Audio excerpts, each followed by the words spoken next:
നമസ്കാരം. ഇടുക്കി ലൈവിലേക്ക് സ്വാഗതം. ജനവാസ മേഖലകളിലെ കാട്ടുപന്നി ശല്യം അറുതിയില്ലാതെ തുടരുമ്പോഴും പ്രതിരോധ നടപടികൾ എങ്ങും എത്തുന്നില്ല. ജില്ലയിൽ കാട്ടുപന്നി ശല്യം മൂലം ഹൈറേഞ്ചിൽ മരച്ചീനി ഉൾപ്പെടെയുള്ള കിഴങ്ങുവിളകളുടെ കൃഷി പകുതിയിലധികം കുറഞ്ഞു. ഏലം കൃഷിക്കും കാട്ടുപന്നികൾ നാശമുണ്ടാക്കുന്നുവെന്ന് കർഷകർ. വാർത്ത കാണാം. ഇടുക്കി ലൈവ് വാർത്തകൾ നിങ്ങൾക്കായി അവതരിപ്പിക്കുന്നത് Make your home beautiful with KJ Granite and Tiles, Kattappana, Kanjirappally. 15 ദിവസത്തിനുള്ളിൽ ജില്ലയിൽ 2 പേരെയാണ് കാട്ടുപന്നി ആക്രമിച്ചത്. 1.5 ആഴ്ച മുൻപ് വണ്ടിപ്പെരിയാറിൽ പ്രഭാത സവാരിക്കിറങ്ങിയ മധ്യവയസ്കനെ കാട്ടുപന്നി ആക്രമിച്ച് പരിക്കേൽപ്പിച്ചു. ഒരാഴ്ച മുൻപാണ് ഉപ്പുകുന്നിൽ വീടിന് മുൻപിൽ നിന്ന യുവാവിന് കാട്ടുപന്നിയുടെ ആക്രമണത്തിൽ ഗുരുതര പരിക്കേറ്റത്. കൃഷിയിടങ്ങളിൽ ഇറങ്ങുന്ന കാട്ടുപന്നികളെ വെടിവെച്ചു കൊല്ലാൻ അനുമതി നൽകി സർക്കാർ ഉത്തരവിറങ്ങി 4 വർഷമായിട്ടും കാട്ടുപന്നി ശല്യം രൂക്ഷമായ ജില്ലയിലുൾപ്പെടെ ഇത് കാര്യക്ഷമമായി നടപ്പാക്കിയിട്ടില്ല. കൃഷിനാശമുണ്ടാക്കുന്ന കാട്ടുപന്നികളെ വെടിവെക്കാൻ അനുമതി നൽകാനുള്ള അധികാരം പഞ്ചായത്ത് പ്രസിഡന്റിനും സെക്രട്ടറിക്കും നൽകി 2022 മെയ്യിൽ ഉത്തരവിറങ്ങിയിട്ടും തദ്ദേശ സ്ഥാപനങ്ങൾ ഇക്കാര്യത്തിൽ കാര്യക്ഷമമായി ഇടപെട്ടില്ലെന്ന് ആക്ഷേപമുണ്ട്. 2022 മെയ് വരെ ജില്ലയിലാകെ 107 കാട്ടുപന്നികളെയാണ് വെടിവെച്ചു കൊന്നത്. അതിനുശേഷം കൊലപ്പെടുത്തിയ കാട്ടുപന്നികളുടെ എണ്ണത്തിൽ വലിയ വർധനയില്ലെന്നാണ് വിവരം. തോക്ക് ലൈസൻസ് ഉള്ളവരുടെ പാനലിൽ ആവശ്യത്തിന് ആളുകളില്ലാത്തതും പരിശീലനം ലഭിച്ച വനം വകുപ്പ് ജീവനക്കാരുടെ സേവനമെല്ലാം മേഖലയിലും ലഭ്യമാകാത്തതുമാണ് പ്രധാന പ്രതിസന്ധി.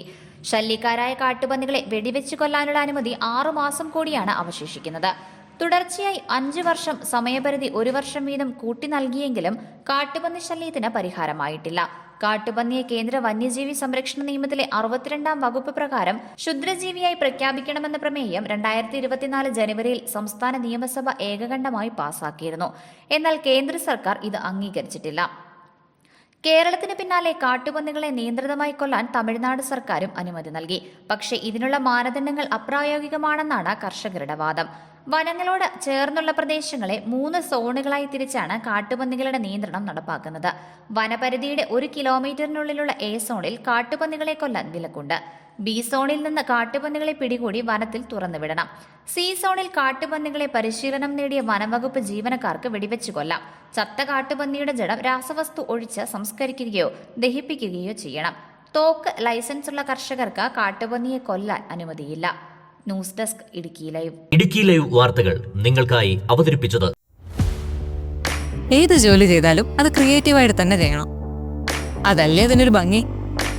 നിങ്ങളുടെ വീടിന്റെ പ്ലാൻ, സർവേ, കൺസ്ട്രക്ഷൻ എല്ലാം മനസ്സിനിണങ്ങിയ പോലെ ഓൾ സെറ്റായെങ്കിൽ ഇനി ടൈൽ സെലക്ഷൻ എങ്ങനെ, എവിടുന്ന്, ഏത് ബ്രാൻഡ്, ഏത് ഡിസൈൻ, ഇങ്ങനെയുള്ള എല്ലാ ചോദ്യങ്ങൾക്കുമുള്ള ഉത്തരം KJ granite and tiles.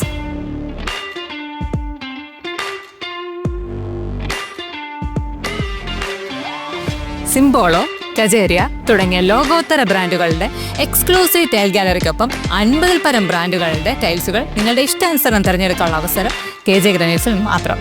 Make your home beautiful with KJ Granite and Tiles, Kattappana, Kanjirappally.